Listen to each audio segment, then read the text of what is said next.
If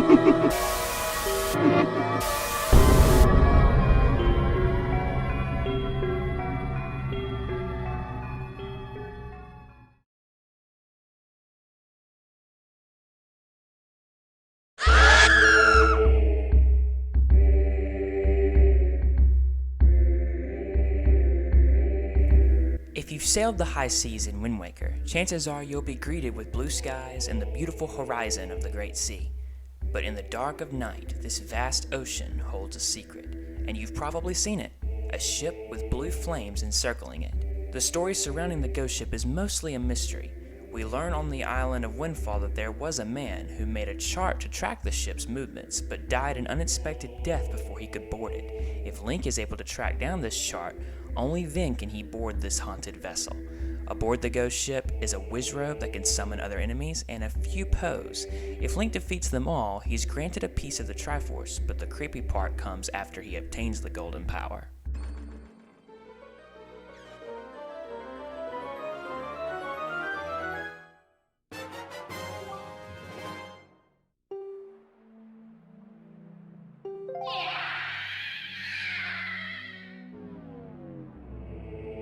Yep, Link wakes up, and from this point onward, the ship is never seen again. But the question remains, what was that agonizing scream? I remember playing through this part as a kid, and by some happy coincidence, it was me in my dark room at night, and I was not expecting it, and it scared the living daylights out of me.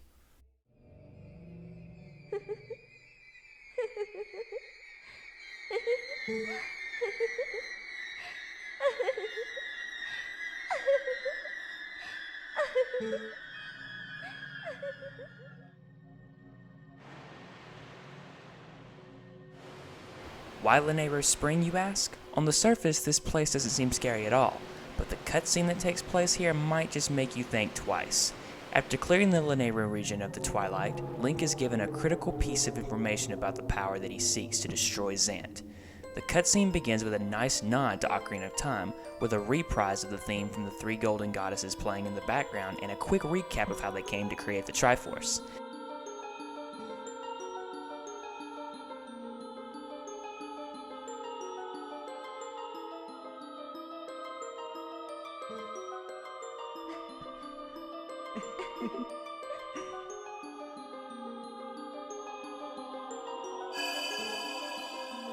The scene later takes a more sinister turn, showing the birth of the dark power that is needed to stop Zant, and what could happen should Link fall victim to it.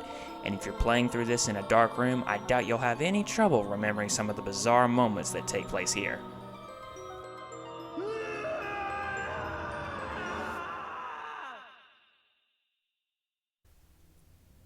The creepy imagery, accompanied by the distorted music in the background, shows that while Link is indeed the hero, he does carry darkness within, and if he is not careful, he could become just as corrupt and evil as Zant.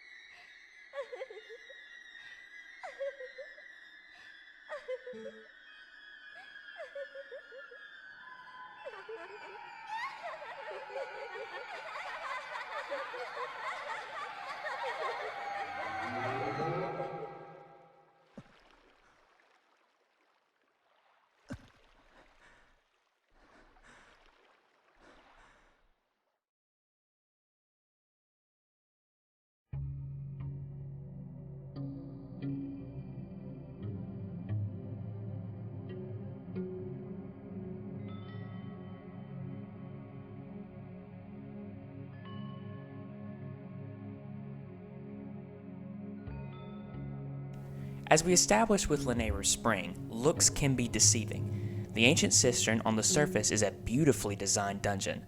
The darkness, however, lies beneath the surface. After gaining the dungeon's main item, the whip, Link is able to activate a series of water pipes which allow him to go deep down into the caverns below. It's here that you'll find the boss key, and with it, some of the creepiest imagery in the Zelda series. If the top of the dungeon had to represent heaven, then the caverns below would have to represent hell. The poison water, dangerous traps, and zombified bokoblins at every turn, Link eventually makes it to what looks like a spider thread with a bright light above. If he starts to climb it, he is immediately chased down by a series of these zombified bokoblins.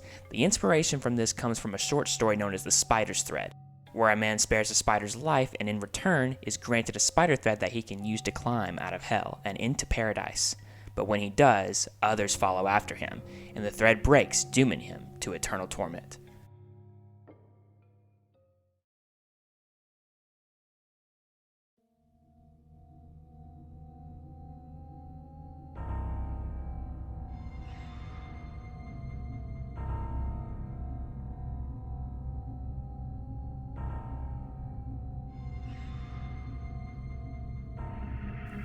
Decay and death are two things you will definitely feel as you step foot into Icona Canyon. Upon entering this ghostly land, Tattle immediately informs Link that she senses a strong thirst for blood looming all around them. And she's not wrong. There are mummified re-deads that circle a music house, a father that's been cursed by the ghostly activity in the canyon, and if you wear the mask that is needed to enter the canyon in the first place, it will summon the warriors known as the Garrow, who will immediately attempt to kill Link. But some of the darkest storytelling here is found in the spring of Icona, where Link meets one of two composer brothers who has sold his soul to the devil. In order to ease his pain and put his spirit to rest, Link must learn the Song of Storms from his brother and play it for him, because if he doesn't, Sharp's Melody of Darkness will drain Link of his health and kill him. Icona Canyon is a story of sadness, regret, and pain, and remains to this day one of the creepiest locations in Zelda.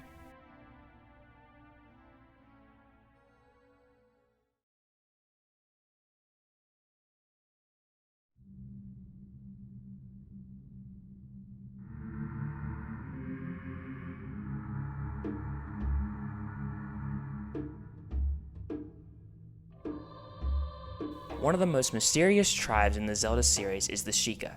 The only one around in most Zelda games is Impa, serving as a protector for Hyrule's royal family. But what if I told you that Hyrule's royal family and the Sheikah both have a dark side, and it's only when you reach the Shadow Temple that some of this dark side is revealed? This dungeon was built to hold the worst of criminals, which is further supported by the many torture chambers, guillotines, and boat that, if you play Zelda's Lullaby, will literally sail Link to his death. Another terrifying feature of this dungeon is its bosses, beginning with Dead Hand. Dead Hand is found in both the Shadow Temple and the bottom of the well, and his appearance and his movements all suggest that he is not from the world of the living. Defeating him both times will reward you with key items to help Link in his quest.